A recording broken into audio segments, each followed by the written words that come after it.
السلام علیکم ورحمۃ اللہ۔ کیسے ہیں دوستو؟ امید کہ خیر و عافیت سے ہوں گے۔ اسلامک نالج 940 چینل میں آپ حضرات کا سواگت ہے۔ آج کی اس ویڈیو میں بات کرنے والا ہوں آسمانی کتابوں کے بارے میں کہ آسمانی کتاب کتنی ہیں اور کون سی کتاب کس پیغمبر کے پر نازل ہوئی ہے۔ اسی طریقے سے آج کی اس ویڈیو میں ہم یہ بھی جانیں گے کہ فرشتوں کی تعداد بے شمار ہیں، ان کی تعداد اللہ کے سوا کوئی نہیں جانتا ہے، مگر 4 ایسے مشہور فرشتے ہیں جو اللہ تعالیٰ ان کو اپنے کام میں لگائے ہیں اور اسی کام میں وہ لگے ہوئے ہیں۔ 4 مشہور فرشتوں کے نام اور آسمانی کتابوں کا نام آج کے اس ویڈیو میں ہم جانیں گے۔ محترم حضرات، ہم ایک مسلمان ہیں اور ایک مسلمان ہونے کے ناطے ہماری یہ ذمہ داری ہے کہ ہم دین کی چھوٹی چھوٹی چیز کو، دین کی بنیادی باتوں کو یاد رکھیں۔ ہمارا بچہ جوان ہوتا ہے، موبائل ان کے ہاتھ پہ ہوتا ہے، آئی پی ایل کے میچ دیکھتے ہیں، اس میں کھلاڑی کا نام کیا ہے، اس کا کیا ہے، سب کچھ پتہ رکھتے ہیں، ہیرو ہیروئن کے نام، سلمان خان وغیرہ وغیرہ کے نام تو یاد رکھتے ہیں، مگر انہیں جب یہ پوچھا جائے کہ ہمارے آخری نبی کا نام کیا، ہمارے نبی پر کون سی کتاب نازل ہوئی، آسمانی کتابیں کتنی ہیں، کون سے فرشتے کس کام کے لیے لگے ہوئے ہیں، مشہور فرشتوں کے نام بتاؤ، تو ان باتوں سے بالکل وہ ناآشنا رہتے ہیں اور دین کی اسلامی روایت سے کوسوں دور چلے جاتے ہیں۔ میرے بھائیوں، ہم روزانہ موبائل تو دیکھتے ہیں لیکن فضول اور بکواس کی چیزیں دیکھتے ہیں، گانا وغیرہ دیکھتے ہیں، ہنسی مذاق کی چیزیں دیکھتے ہیں اور دین کی باتوں بتانے والوں کی ویڈیوز کو ہم یوں ہی اسکپ کر دیتے ہیں، دیکھتے نہیں، نظر انداز کر دیتے ہیں۔ یہ ہماری بہت بڑی غلطی ہے۔ تو آئیے ہم سب سے پہلے یہ جانتے ہیں کہ آسمانی کتابیں کتنی ہیں اور وہ کتابیں کس پیغمبر پر نازل ہوئی ہے۔ تو آسمانی کتابیں کل 4 ہیں۔ آسمانی کتابیں یعنی جو کتاب اللہ رب العالمین نے اس روئے زمین کے اوپر نازل کیا ہے، وہ کل 4 کتابیں ہیں۔ نمبر 1 تورات، نمبر 2 زبور، نمبر 3 انجیل، نمبر 4 قرآن مجید۔ یہ آسمانی کتابیں اور اس کے نام ہیں۔ اب آئیے ہم ایک طرف سے جانتے ہیں کہ تورات کس پر نازل ہوئی، زبور کس پیغمبر پر نازل ہوئی، انجیل کس پیغمبر پر نازل ہوئی اور قرآن مجید کس پیغمبر پر نازل ہوئی۔ سب سے پہلے ہم جانتے ہیں تورات کے بارے میں۔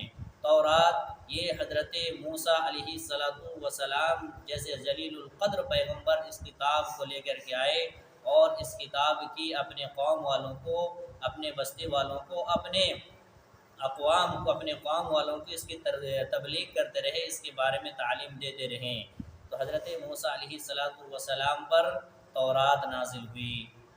اس کے بعد زبور یہ حضرت داؤد علیہ السلام لے کر کے آئے۔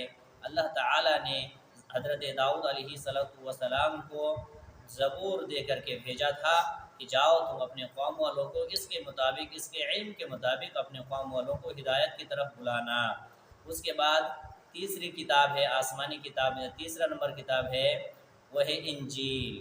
انجیل یہ حضرت عیسیٰ علیہ السلام کے اوپر نازل ہوئی تھی اور حضرت عیسیٰ علیہ السلام نے اس کتاب کو لے کر کے آئے، اپنے قوم والوں کو اپنی اس کتاب کی تعلیمات تک پہنچاتے رہے، ان کو تبلیغ، دعوت و تبلیغ کرتے رہے۔ اور آسمانی کتابوں میں سے چوتھی اور آخری کتاب قرآن مجید ہے، جو ہمارے آخری نبی جناب محمد مصطفیٰ صلی اللہ علیہ وسلم پر نازل ہوئی۔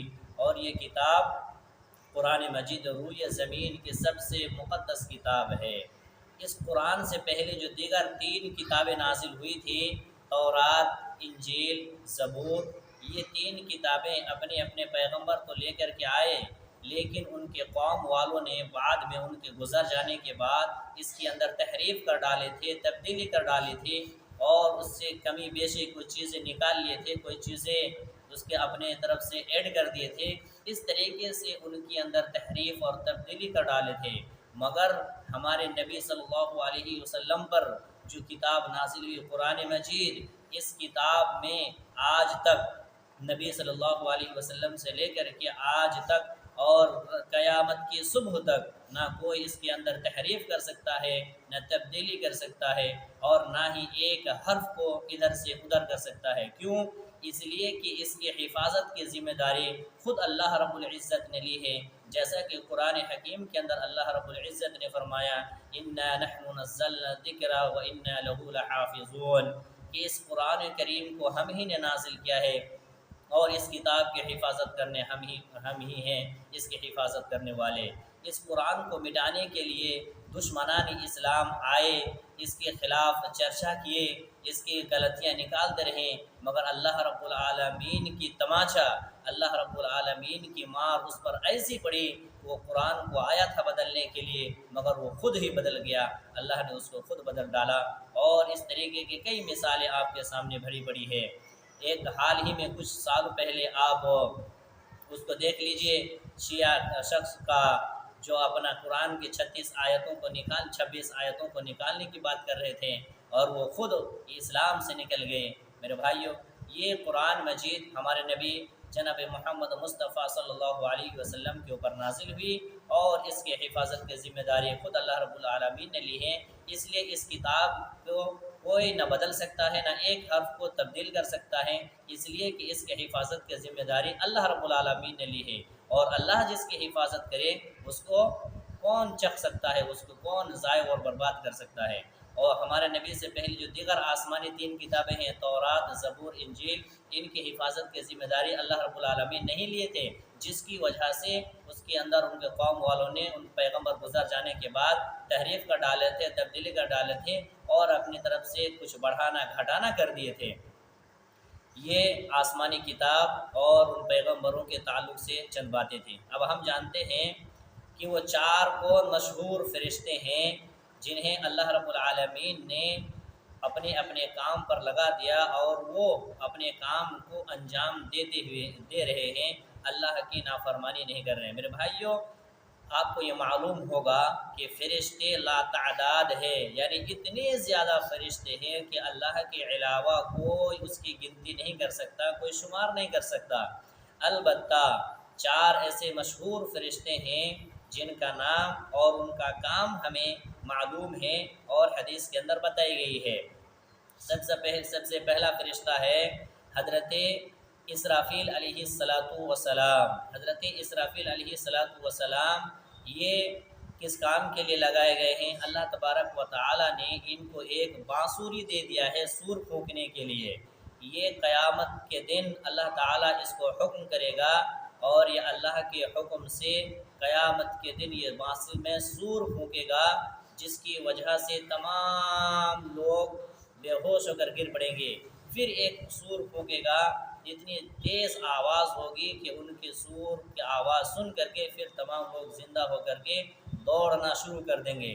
تو حضرت اسرافیل علیہ السلام کو اللہ تبارک و تعالی نے سور پھونکنے کا کام میں لگایا، اور وہ جب سے اللہ نے ان کو یہ کام میں لگایا تب سے لے کر کے ابھی وہ سور میں اپنے سور لے ہوئے بیٹھے ہیں کہ کہیں اللہ رب العالمین کا حکم ہو جائے اور میرا اللہ کا حکم ماننے میں دیر نہ ہو جائے، اس لیے حضرت اسرافیل علیہ السلام سور کو لیے ہوئے اپنے منہ پر لگائے ہوئے بیٹھے ہیں، زمین پر بھی اس کو نہیں رکھتے ہیں۔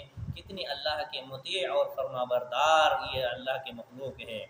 دوسرا جو مشہور فرشتہ ہے وہ ہے حضرت عزرائیل علیہ السلام، اور ہم یہ جانتے ہیں کہ انسان کی روح کو قبض کرنے والے فرشتے کون ہیں؟ حضرت عزرائیل علیہ السلام۔ انسان کی جب موت واقع ہوتی ہے تو اللہ تبارک و تعالی حضرت عزرائیل کو حکم دیتا ہے اور حضرت عزرائیل جا کر کے انسان کی روح کو قبض کر کے لے کر کے آتا ہے اور اللہ کے پاس پھر حاضر کر دیتا ہے۔ تو روح یعنی انسان کی جان نکالنے والے فرشتہ کا نام ہے حضرت عزرائیل علیہ السلام۔ تیسری فرشتہ کا نام ہے جو بہت مشہور ہے، وہ ہے حضرت میکائیل علیہ السلام۔ حضرت میکائیل علیہ السلام کیا کام کرتے ہیں؟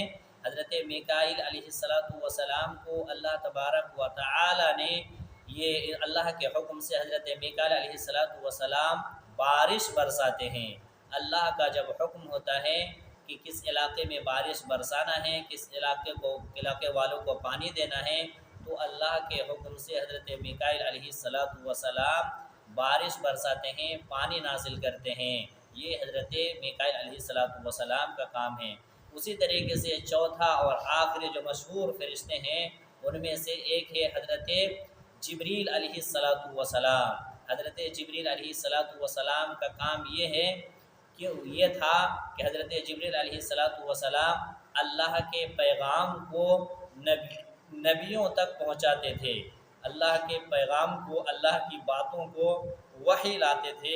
ہمارے نبی جتنے بھی پیغمبر آئے ہیں، ہمارے نبی صلی اللہ علیہ وسلم تک بھی حضرت جبریل علیہ السلام وحی لے کر کے آتے تھے، اللہ کی باتوں کو لا کر کے ہمارے نبی صلی اللہ علیہ وسلم کے سینے میں ڈال دیتے تھے۔ یہ چار مشہور فرشتے اور یہ چار آسمانی کتابیں، اللہ تعالیٰ سے دعا ہے کہ اللہ تعالیٰ ہم تمام مسلمانوں کو دین کا صحیح علم حاصل کرنے اور دین پر چلنے کی پوری توفیق عطا فرمائیں۔ آمین۔ وآخر دعوانا